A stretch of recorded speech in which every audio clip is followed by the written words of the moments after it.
Welcome to the Vanilla to Vixen podcast. This show contains adult content, so if you are under 18 or easily offended, please switch off now. Mr. and Mrs. N are not qualified relationship counsellors. This show is for entertainment purposes only. Now the disclaimer is out of the way, sit back, relax, and enjoy our journey from Vanilla to Vixen.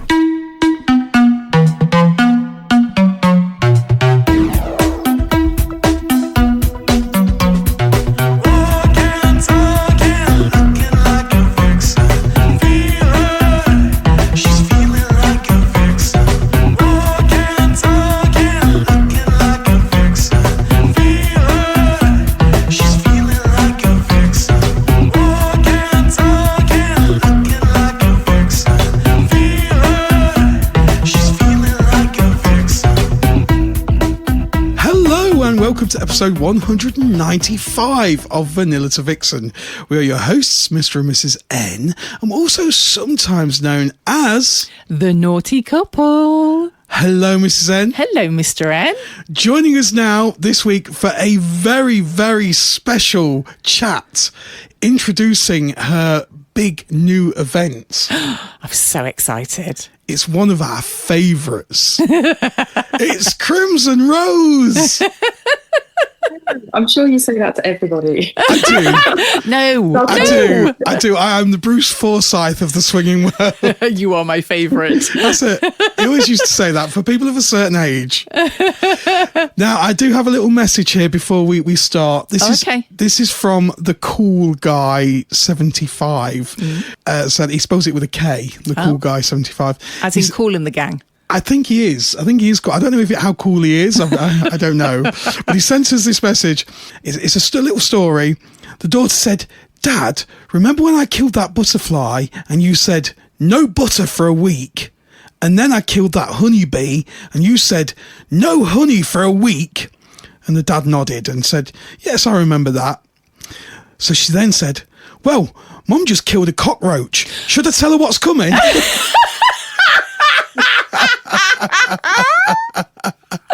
Crimson's desperately trying not to laugh at that.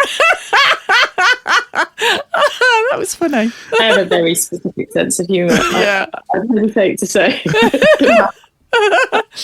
There you go. See, Crimson is very difficult to please, cool guy. Thank you very much. Keep them coming in. That was brilliant. Loved it. So, we move on now. We can't actually say to you, what have you been up to? Because we see you quite regularly now. We do. The last 10 minutes. Wow. Well, you know, as you're part of the crew, the V2V crew, and you do come along and help out at our socials on a Thursday, as well as the weekend events, which is amazing, and thank you. Did you ever think you would ever be hosting your own event? No, I did not. In fact, it's quite ironic because a couple of times people have said, "Oh, do you think you ever would?" And I've said, "Oh, no, I'll never do that." And so then, the fact tempted me out. And then we turn around and go, "You really do need to do one. You really, really do." I've gone from inexpertly helping behind your bar. Yeah. Absolutely. Doing little, baby Guinnesses or whatever they're called. Yeah, I mean, you and I are both absolutely shit behind the bar, aren't we, Mr. Absolutely. I just stand there and watch. I actually was talking to Mr. Curious Dubster, who makes me hot chocolates now at the club. Okay, so we've got these hot chocolates, and these hot chocolates, I'm like, oh my God, this is they're so beautiful. They're like really addictive. I'm like, are you making them out of heroin? No, he's not. It's in the marshmallows. He's really not. We're not. But they're really, really nice. And I'm like, how do you make them? So he's telling me like, it's like the Colonel from KFC, the secret recipe. And he says, you start off with 4 heaped teaspoons. I'm like, 4 heaped teaspoons? It's like, good grief. No wonder it's chocolatey. I will just say, he made me a Bailey's hot chocolate last weekend, and oh my God, was that, yeah. No wonder you were glowing. I was glowing, very much so. But anyway. I should be hitting him up for some kind of either a hot chocolate or a Baileys. No, I don't blame you. We've expanded, haven't we? Because we've bought little mini marshmallows. We now have squirty cream. Yeah. Also Dangerous. for the hot chocolate. So, hey, just putting it out there. It was our trip to the spicy bookshop, and their hot chocolates were really nice. I thought we've got to up our game. Yeah. We've got to up our game. So yeah, we've got marshmallows now and our hot chocolates. So when we asked you, my lovely, if you would be interested in hosting your own event, and you kind of went, maybe, and we said, it needs to represent you. What interests you? What do you like? And so you went away and you thought about things and you've come back. And I went away and thought, Tudor's night? Yeah, no. Something about World War II? Probably not. But then, yeah, being serious, I was thinking, well, some of the things that I enjoy, certainly scene-based. I like the kink side of the scene. I'm not very heavily into it. I'm not very knowledgeable, but I know what I enjoy. So I thought, can I incorporate an element of that in a way that was inclusive to people? So again, nothing too heavy duty. No chains hoisting people off the floor, hanging from the wrist or anything like that. But, okay, that's something. And I thought, what else do I enjoy? People who are in the Discord server will perhaps know that I do pole, and it's not all about bruises and friction burns. There is some element of being, glamorous and sexy to it, at times anyway. So I thought, I wondered if I could combine the two together. And my mind went to a kind of almost like a burlesque type, teasing, sultry, glam type thing. So that's where we came out with the idea, didn't we? We tossed a couple of names about and we thought we'd eventually landed on Tantalise. So yeah, the event's very much about, it's about sort of the sensual side of kink, I guess, really, and sensuality and what turns people on, what gets people ticking, what puts people in the mood to be able to want to disappear off to, the safari room or the Paris room. Tantalise is the perfect name for it. It's a great name. And, it's so true. There are a lot of people out there that are kind of want to dip their toe, but like you say, not in the heavy stuff. So going to a full-on kink event can sometimes seem a little bit overwhelming and it's not something they'd feel comfortable with. So I think your night would be absolutely perfect for those people that kind of just want to tease a little bit and, do the sensation and just get into that kind of mindset. And that's exactly it, because face it, who doesn't like being touched? Who doesn't like being, that little bit of sensuality, that different way? It might be that you've been touched with a feather, it might be that you've been touched with ice, but who doesn't enjoy things of that type? And I think that's the other thing that's interesting, is it introduces the people that kink doesn't have to be about 50 lashes. It is enjoyable. Whatever people are doing, it's because they're getting enjoyment out of that, and it's a nice way for people to kind of, like you say, dip the toe, get a feel for it, and maybe open them up to want to explore something else, or say, no, that's great, we enjoyed sensory play, that was really enjoyable for us, let's explore that more and add that in. So the night will certainly be aiming to encourage people to think about different ways that they can tease, that they can tantalise, whether it be a partner, whether it be somebody that you bump into in the night and like the look of. So for one thing, I've got a couple of freebies that will be given away on the door that will help people to do that. So that's certainly one of the things. It's very exciting. This is freebies on the door. I know. Yeah, I'm not going to give away too much about what it is. You've got to come to the night to find out. Shameless plug. Also thinking about, again, the music. And I'll often turn around to you in the night and say, this is one of my favourites, please. So I do like the music. It's interesting because since having the club, I'd realised how important the right type of music is to create that atmosphere. Absolutely, yeah. So true. And that's the thing, isn't it? And this is kind of where the night comes from. Any experience that you have is not just, it's all about the different senses, what you can hear, what you can feel, what you can see, and so on. So that's kind of the direction. So yeah, in terms of the music, as I said, I do pole. So every time I hear a track that I think, I would so dance to that, it goes onto my playlist. which at some point I shall pitch at you, Mr. N.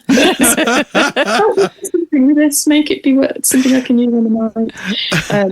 I can't believe when you do dance class, you're going, oh, this would be great in a swingers club.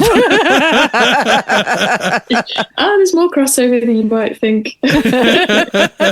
So some of the, I mean, you obviously my boots, which are featured in a couple of the photos that I've used. Your boots are famous. They are. They're incredible. They're famous, more famous than the Duke of Wellington's boots now. They purely started life out as I was doing a photo shoot for Pole, and there was one specific move I wanted to recreate with those boots. But then I thought, I know where I can get some use out of these. Along to the club they came. They are phenomenal. They really are. I'm very excited to see them. They make me quite. I'm not planning to wear them on the evening, by the way, because they're not something I feel I could wear for like 5 hours straight. Do you think we could have a little corner for them? I think they should be kind of, I think they should be part of the evening in some way. Put them on a podium. Yeah. We've got what, about a 20-foot ceiling at the V2V Club. I'm not even sure they'll fit in standing up. Well, absolutely. I mean, they make me 6'5", so they're not exactly short, and they're just shy of knee height. So the other thing that I've been planning again, just I know how you come to these events, and especially if you're new to the club or new to clubs in general, the big thing is always, will we end up sat in the corner on our own and not talk to people? How do we break the ice? How do we approach people? So again, I've got a few games in the pipeline to just get people, encourage people to talk in a way where you don't have to try and think about a topic of conversation that makes you seem all sparkling. We'll help you in that sense, hopefully, with these games. So just get little icebreakers. They're always great little icebreakers. I think that's one of the biggest questions we always get when people phone the club and they say, will I be sitting on my own? Because it's the fear of the unknown, isn't it? When you're going into somewhere where you don't know, and the last thing you have this perception where everybody knows everybody, and the last thing you want is to feel that you're going to be sitting there on your own in a corner with absolutely nobody to talk to. It's dreadful. Not at the V2V Club. I went to a wedding like that once. It was shit. I kind of like, and for anybody that hasn't been to the V2V Club yet, it is a very social club, the way that it's laid out, isn't it? It's the way it's designed, because we wanted to make it a real kind of, social area around the bar area. So, and the crew that are always there are amazing. So we all of us always keep an eye on everybody, make sure nobody's sitting on their own anyway. We'll help introduce you to other people. So you never have to worry that you're going to feel isolated or on your own or, uncomfortable. I think that is easier for couples because at least you've got each other to talk to. But if you're a single coming into a club, that's harder. I think it swings and roundabouts as well. No pun intended, because swings. If you go as a couple, it's so easy to plonk yourself down at a table or in a little corner somewhere for safety in numbers. But then that makes it, and I mean, you've said it a million times and you're so right, it just makes it so much harder for people. But equally, the fear factor is greater. I think, having spent a large proportion of my time on the scene as a single, it is that worry about, am I just going to be standing there like a spare thumb? And I think absolutely one of the things that's absolutely spot on about your space is that you haven't got lots of little niches and corner bits and hidey holes really. So you are in the middle of the action, not necessarily the action unless you want to be. You're in the thankful action, shall we say. And I think, so that makes it that bit easier because you are there, and it's that little bit easier to kind of start join in with the conversations. But equally, I mean, if I say so myself, I would say as crew, people are really conscious of that. And, I know there's times when I've thought, well, that person looks like they might be feeling a wee bit awkward. So I've either gone up to them, or if I've been giving people the wrong drinks on the bar. I'm just thinking of that poor chap that got the non-alcohol Guinness, regardless of that. That's not what he asked for, because that's for. Absolutely. I don't think you should have another one, sir. Non-alcohol. But anyway, Absolutely. It doesn't taste any different, he said. Oh, good. It's an easy mistake to make, honey. It's it's a minefield behind that bar. Absolutely. I had somebody at the weekend ask me for a vodka with lime and soda, and I panicked. I was just like, oh my God, what do I do? I'm still working my way around the hot chocolates and still shocked that there's 40 heaps teaspoons going. Oh, no wonder we're getting through hot chocolate. But yeah, so say it might be that somebody comes over to the bar and I'll start up a bit of a conversation with them.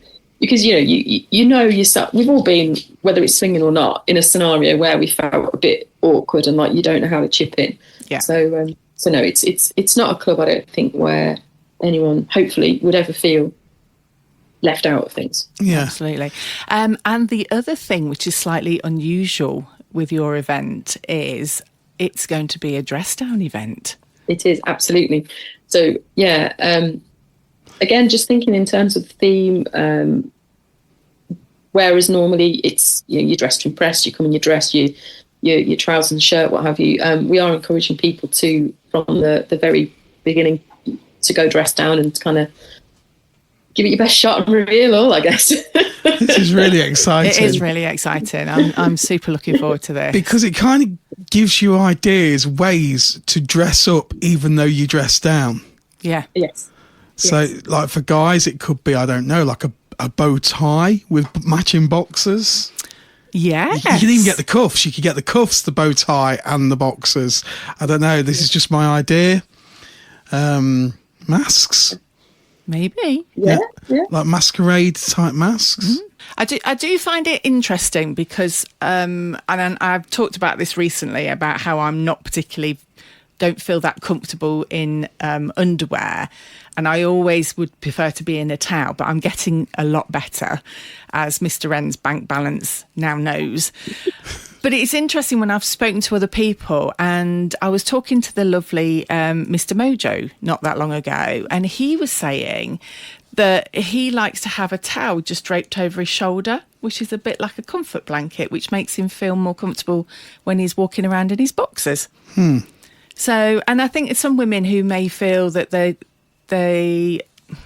don't feel as comfortable sort of, completely out there in underwear. There's all these lovely cover-ups you can buy, aren't there? The see-through cover-ups, the lacy cover-ups that look amazing. Absolutely. Yeah, I'm just thinking I could have a towel over my head. When you've reached your social limit, just put it on. Not now. You're well and truly out there, Mr. N. Now. What with your red lace pants, they're definitely coming out again. That's true. I've thought about those for Tantalise. I have thought about them. I mean, I haven't seen these yet. So have you not seen them yet, honey? No. he honestly, he does look. And you would honestly say, wouldn't you, Mr. N, that you felt very self-conscious when you first wore them, but totally. And I think as well, it's the crowd that has been in V2V that has encouraged me to go that bit further, because my past life, I've wore all sorts of stupid, crazy shit on stage, but to wear it in a social environment's different. When you're on stage or whatever, you're doing it, I suppose, for your job. It's like a uniform almost, even though, but when you're just standing there on the dance floor or you're in a social area and you're wearing something that is, Danny LaRue outrageous. People won't know who Danny LaRue is, but I think it's people around you that help you to feel comfortable enough in your own skin to be able to do that. And so it's a huge thank you to the crowd and everybody that attends V2V that has made me feel more comfortable in that. And it's great because you are sometimes one of the first people to go and get dressed down now, aren't you? Yeah. No holding you back, dear. Not now. Usually because I'm wearing my cowboy boots and they're very uncomfortable.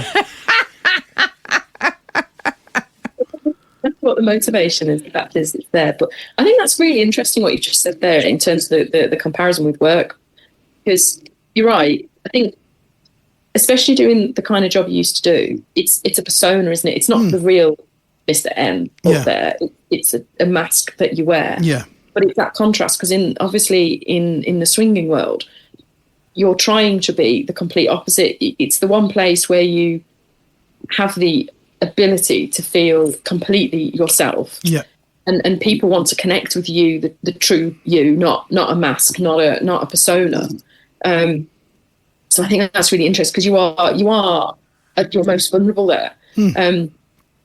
It's we've I know, again on the podcast you regularly talk about how people they find some of their truest friendships, and that is because it is one of the places where you can be your most true self. So I think if your most true self is comfortable to be able to dress down, I think that's really lovely.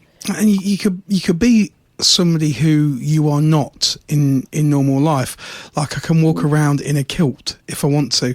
I can't do that walking, in real life because you just feel too self-conscious. But you could do that in the club, absolutely no worries at all, and you're doing it without fear of being ridiculed. It's a very powerful feeling. Absolutely. And I think going back to what you'd said again as well about what people feel comfortable or not comfortable in, dress down can mean so many different things. Yes. And it is just that ability, and whatever it is will be accepted.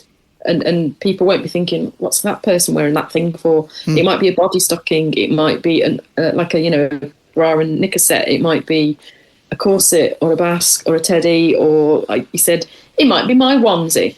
Yes. No, I'm not going to wear my onesie as dressed up. But it will make its appearance at the end of the night. But it's just there's so many options that whatever suits you, whatever you feel comfortable with. So if anybody's listening and thinking, oh, I don't really like going straight into dress down, please don't feel like that means, that might be something from a kink or fetish shop. I mean, I've got a couple of dresses that are like, leather panels and lace panels. So they're so undressed that then you could never wear them down Tesco. But they're not what people might traditionally think of as dressed down. And you don't have to wear brief or figure hugging things. I remember one lady wore the most beautiful long, sort of almost netted gown. Do you remember Mrs. N? I do. And so it was something that wasn't traditionally worn in dress down, but she looked absolutely stunning in it. It was fantastic. I think the thing is as well with the theme of your event, Crimson, with tantalise, you could definitely take that as a play on words for your dress down outfit. So it's all about teasing people. So you don't necessarily have to go full out there. You can just a little bit if you want to. Absolutely that, and that's the thing. It's about what makes you feel sexy, what makes you feel good, and it is all about that, whatever that means to you. And there's certainly no expectation that everybody's going to rock up and strip straight down to the smallest stuff they've got, the most revealing. Say teasing isn't necessarily about revealing straight out. Yeah. Although I am working on Mr. N getting a posing pouch, so just saying. That's the next stage. We always have to keep something in the tank, definitely. You see, you just need to follow Mr. MS Chaps' outfit. He's rocking it. He knows how to do the posing pouch. He's brief to the point of being obscene. Yeah,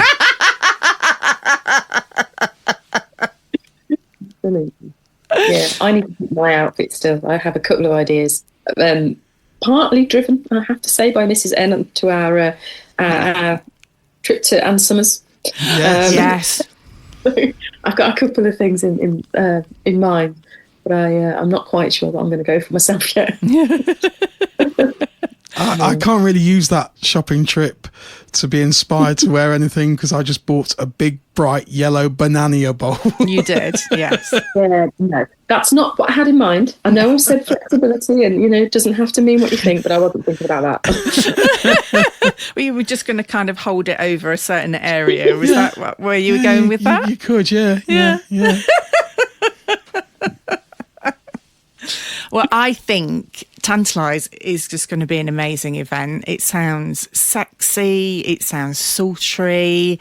It's just, I'm super excited. I think there's an awful lot of single ladies out there that really enjoy living the dream, as in being able to go somewhere where they feel totally safe, where you've got a female host that you know is going to look after you. Yeah.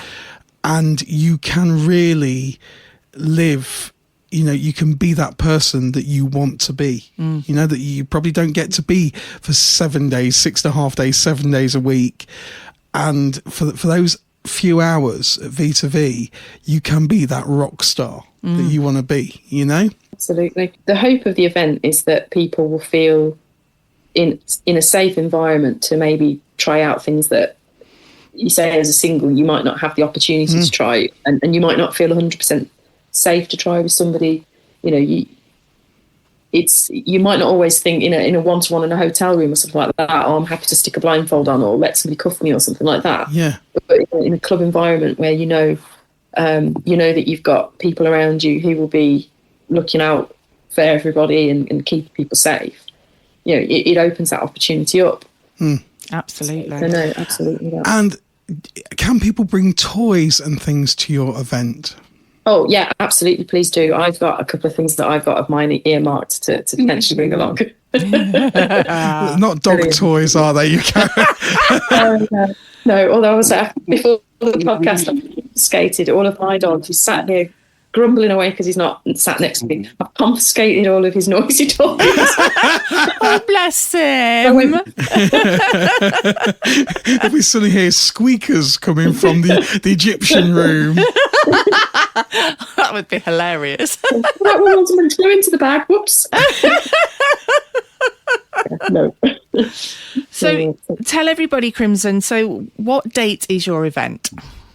So it's on Friday the 12th of June. It's open to single men, single women and couples.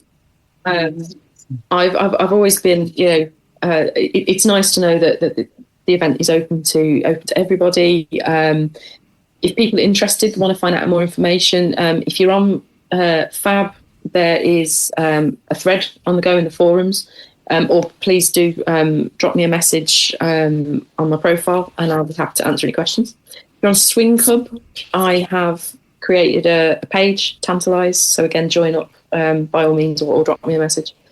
Very happy to chat to people that want to get onto the list, give you more information, and direct you towards how to get your membership and your tickets set up. The one thing I will say, I use the forums a lot, and one of the things that you see so many people, not exclusively but frequently, guys will start threads, and it's about how can I be successful here on the scene, because there's a lot of views about single men, and people feel, single guys can often feel like, I'm on the back foot here, is there any point in even being here? They have to have something to make them stand out from the crowd, don't they? Yeah, absolutely. And I really do think events are a great way to get your face known. They make you stand out from the crowd a bit, because hey, guess what, if you're at the event, you've turned up. So people know that you're taking it seriously, and it's the opportunity to kind of show off who you are, show your humour in a way that you might not be able to in a message, and so on. So as I say, if there are people listening out here, any profile type, but you sort of think, we're trying to get, maybe you're not getting far with your messaging, or you're not really sure where to start. Events are a great way. So I'm quite happy to speak to people who are complete newbies, and reassure you about what the events all are, or intention are, and so on. If we feel like a good fit, then come on the list. Meeting people as well, you never know what will happen.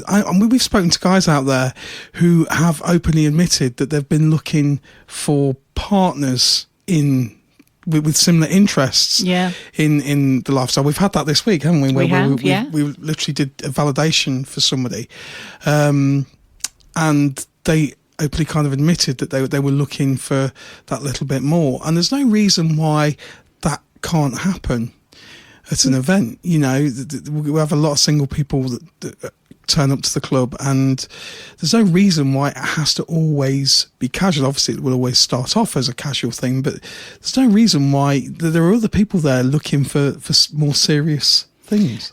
Sometimes it happens when you least expect it.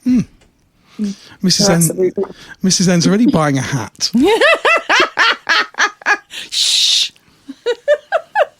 I am in a relatively new relationship that with someone I've met through V2V, and that's the thing. Absolutely, totally unexpected on both of our parts, but it is something that can develop, and so I think, you know, if you have got people who have very particular kinks, or they know that for them, you know, leaving the swinging world wouldn't be a thing that they want to do. It's out there. I think. I mean, I've been on the scene this year for 21 years, isn't that terrifying? No way.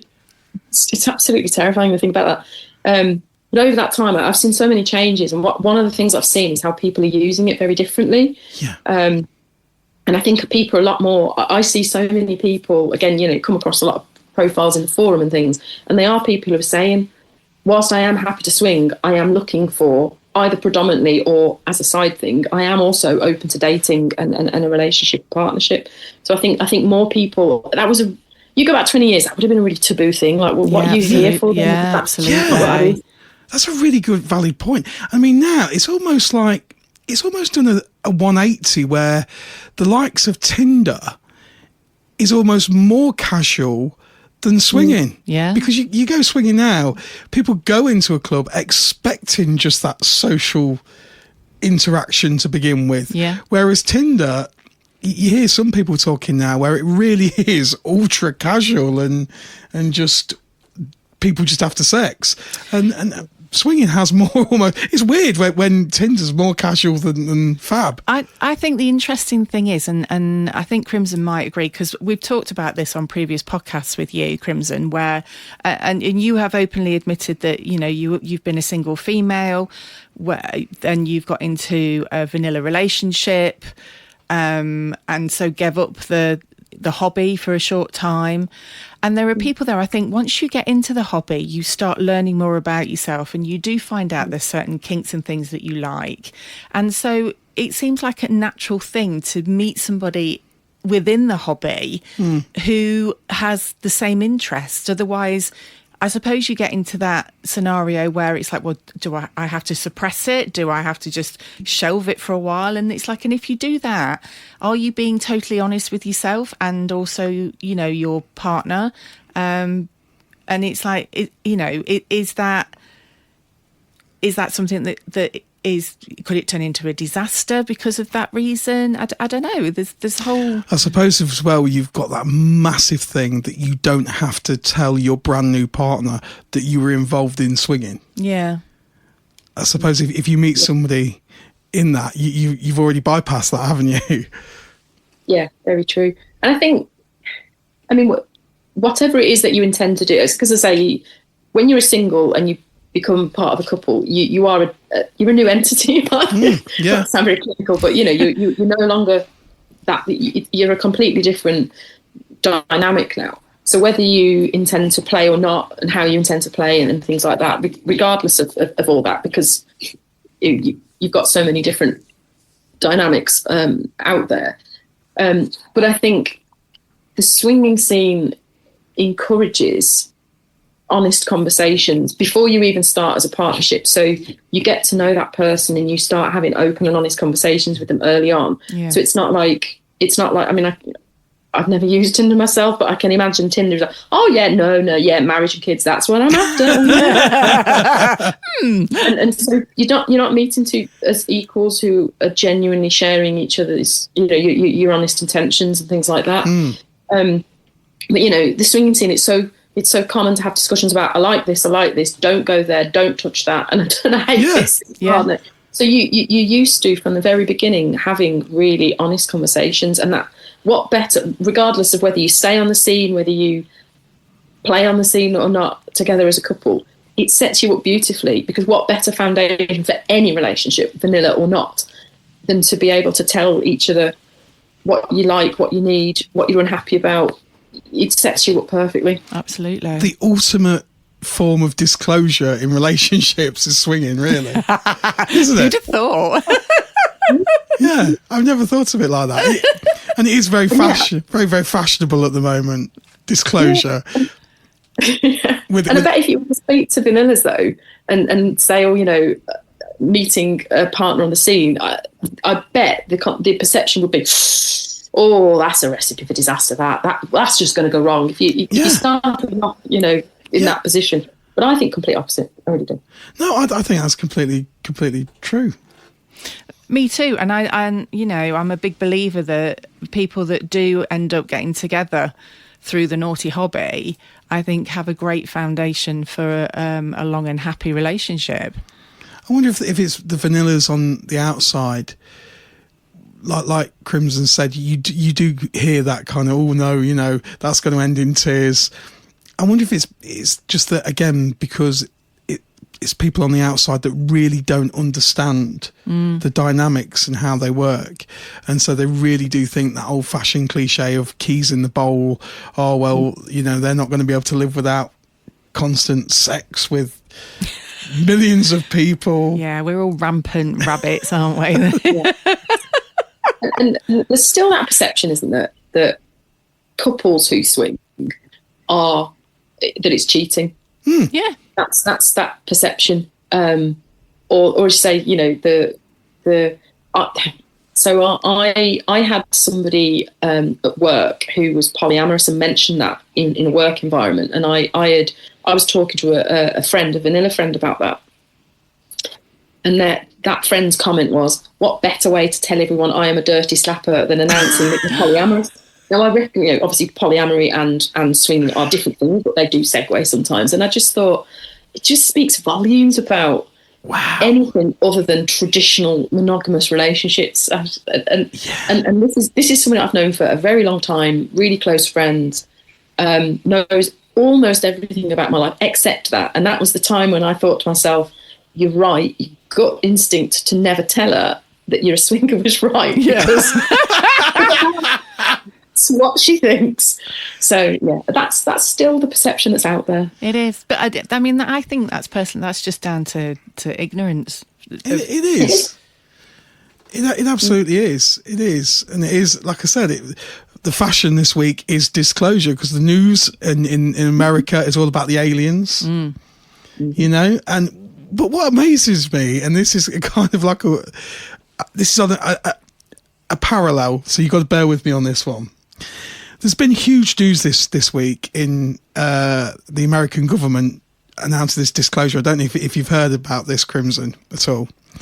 That I've seen a little. Yeah, with the UFOs and everything. And what's interesting is we've reached such a stage in humanity now where the US government have released all these sort of flying objects, and they don't call them UFOs now, they call them UAPs, which is unidentified aerial phenomenon. And you would think the American government have more or less come out and said, we don't know what this is. Yeah, you know, it's pretty I'm not going to go as far as their alien crafts, but they've come out and said that it's pretty non-human type physics going on here. And basically people's reaction is, no one gives a fuck anymore. And they just think, yeah, it's probably AI bullshit to cover up some of the news or something. And I think the human race has reached that stage now where nothing shocks us anymore. Yeah. It really doesn't. But do you think that is because everything is so readily available to hear now with social media and everything else? When we were growing up, you literally had a TV with 3 channels and a 4 radio. for me. Yeah, all right. I am the eldest, I know. and I mean, my parents used to almost shield us from the news a lot of the time. I never really remember growing up thinking, oh, there's all these disasters and bad things happening in the world. Did you never watch John Craven's Newsroom? No, I was watching Tony Hart There you go. and Morph. So I do think because it is more readily available and people are hearing it all the time. I mean, you know, unlike me that have to listen to it in the middle of the night because Mr. N likes to play it on his phone and then goes to bed and falls asleep, and I end up having to stay up and listen to quantum physics and all sorts of malarkey. It's just, it doesn't shock people anymore. It's very true. It's very true. But and so, like you were saying, Crimson, to put it to that parallel, that if you announce to people now that you were in a polyamorous relationship or you're a swinger or whatever, I'm not so sure that there is that shock. They'd probably be shocked to associate the person with something that they don't see them being involved in. But I think, you know, you flick past on TikTok and the other ones, and you're constantly seeing things for swingers and polyamory and everything else. It's probably mine. I'm just a dirty bastard. My algorithm's filthy. But you just don't get that shock value anymore when you see something pop up and you go, oh my God, it's just not there anymore. I just think we self-educate a lot more than we used to. It's a smaller world, isn't it, in many respects? So things that were happening, we hear about, we've got more access. And I was thinking, I know I've said to you the other week, I've been listening back to podcasts from the beginning and listening to some of them and you know, people talking about, you know, swinging decades ago and things like that. And it's just so much more accessible and ways to hear about it. It was happening. Yeah. It just wasn't known and spoken about so much. I didn't even know the difference between like a thick flogger and a thin flogger. I wonder what you were going to say then. I Like, where's this going? Tenterhooks. Yeah, it's like a willow. Somebody actually said that to us at the club. They came up and said, "Oh my God, we were listening to episode 1, and you were so different." Yes, I've corrupted ourselves. I sound a lot older. It's been a very hard 3 years. Four. 4 years. It is The weird. thing is, though, actually you saying that, talking about how things change, but then I don't actually see, and I think this is quite sad, we go back to the single guys, I don't actually see a lot of improvement in how the single guys are portrayed, or even the way that they are trying to communicate within the hobby. I can't say as I feel like it's evolved that much. If anything, I sometimes feel like that has got worse. Myself, I'd attribute that to the fact that, again, the internet has made it, people can just Google sex sites, swinging sites, whatever, and things like Fab and the like will come up, and they join it off the cuff thinking, oh, is this the place to get easy sex? Yeah. And then they assume that's how it's going to be. So they'll stick on a profile with, well, the generic, I am a so-and-so-year-old man looking for men couples, and just leave it at that, and maybe stick a cockpit on. And they assume that it'll be sex galore. You know, you see taglines at the top of the profile with things like, let the fun begin. And you think, ooh, doesn't, a little bit more effort than that. And then they get frustrated because their messages aren't getting responded to. And then that's where you start to see from some of them, some people will just give up and think, it's a waste of time. But unfortunately, that's where you do see some of the messages that, you know, I've had people message me and I've replied with, oh, you know, not for me. And got, you're a fat slut anyway, I wasn't interested. Holy shit. So it's like, well, that's changed, a tune that's changed somewhat. And I know I'm not alone in that. I know, obviously, I have a lot of female friends on the scene who it's a common thing, far more common than it ought to be. I sometimes think it's a shame we can't do some kind of either write a book, guidance for guys, or do like some kind of sessions at the club or something like that, as to, you know, like a profile clinic or a messaging clinic. I mean, the trouble is that the guys that write those kind of things won't get into the majority of clubs anyway. They will get into some of them, unfortunately, but they certainly won't get into V2V. They certainly wouldn't get into most of the clubs that we've been to, all of us. I also think like we were saying before, when you go to a club and you meet people, there's so much honesty with those. They can't hide behind a keyboard when you're standing in front of them. And so they will be caught out very, very quickly if they are not being honest and genuine. So I think a lot of the people on the platforms like Fab, sometimes little keyboard warriors that, you know, unfortunately just find that kind of communicating in that way entertaining, but I don't think they're particularly serious about the hobby. Very, very true. I've got a controversial question now for you and Mrs. M. Do you think the guys that put on their profile, and it's the age ranges, seeking 18 to 99? And the only reason they stop at 99 is because Fab only goes up to 99. If you're 101, they'd give you a good go. You so often see a bit of a fashion in the forum for, could somebody review my profile and give me feedback? And it is one of the things that gets said all the time is, unless you are actually going to be happy to meet somebody who's 99, change it.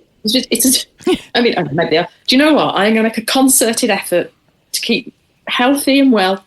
And at 98, 99, I'll tell you. No.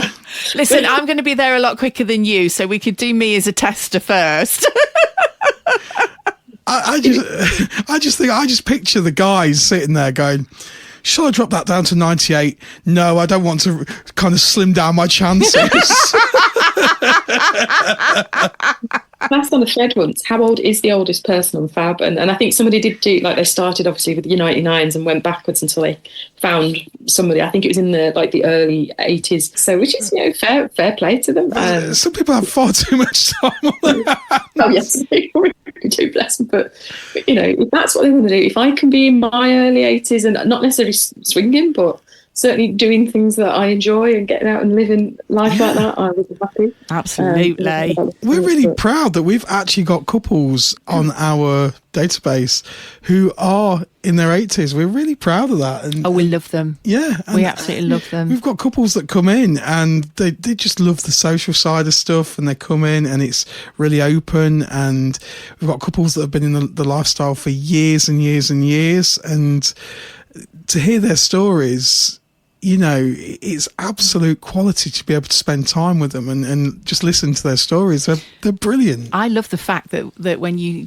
chat to them and find out that actually sex doesn't stop when you hit a certain age. No. And, you know, they're still having a whale of a time. Yeah, absolutely. Just to warn you there, Mr. N, you know. A small spike of fear went through your eyes then. Yes. Oh, no. Yeah, absolutely. Although saying that, last night I went off to have a bath. I said to Mr. N, I'm just going off to have a bath, and he was like, oh, okay. I said that, and then you can come upstairs and you can ravish me. And he was like, right, no worries. What happened when you came upstairs, Mr. N? I'm a married man of some years. For all these young married men out there, I'm going to give you some advice now. Now, I'm going to let you into a little bit of news as well this week. Mrs. N disappeared down the steps of the V2V club last weekend. I did. I had a wee accident. Whilst being on a tour, she was doing a tour, she literally fell out of the door. I did. I missed the step. And she hadn't had a Bailey's. She just fell out. But do you know the most awful thing about it, Crimson? It was this gorgeous young couple, and I was just showing them our newly fenced outside area. Missed the first step, went to grab the door to stop myself from falling, and literally just went full force, landed on my back with my feet in the air. I was like, oh, Mrs. N started early. Yeah, which Mr. Dubster said, I came rushing along to give you a hand, and all I got was the first flash of your knickers. But the guy was really good looking. I was so embarrassed. And people say health and safety is a waste of time. Anyway, sorry, Mr. N, carry on with your story. So for all the young guys out there, I knew you were going to be achy from that. I also knew you were quite tired. So I knew that your enthusiasm was way outmatched your actual physical energy within about half an hour of your bath. So I already planned when you were going, right, I want you to ravish me and all this and that. As I say, as a married man of some years, you think, no, this is not going to happen. So by the time I got upstairs, finished working, you were asleep. I was. It's a very small window of opportunity with me, isn't absolutely. it? Young married men, you need to manage your expectation, learn, and you won't be disappointed. No expectations. You see, there was a time when I was younger that having a bath would make me really, really horny. It still does. Now it just makes me tired. Yeah, well, I got Harder. You've got a really small window. Absolutely. So my advice to young married men is use the water in the bath as a timer. Once the water's gone down the plug hole, if you get up there and it's all gone, it's too late. Thank you so much for coming on today and talking about Tantalise. I'm so excited. I'm super excited about this one. Really excited. It's going to be absolutely awesome. And we'll put all the contact details for Crimson, won't we? Yeah. Mr. N on the programme notes. For anybody that's got any questions or wants to know anything. Yeah, absolutely. I just can't. I'm still working out what I'm going to wear. We'll need both. Leave it with me. Oh my God. Uh-oh. I'm in trouble already. It's brilliant. Thank you so much for coming on. Thank you, as ever. Always a pleasure. We love you to bits, my darling. We shall see you soon. Take See care. you. Bye-bye. Bye-bye.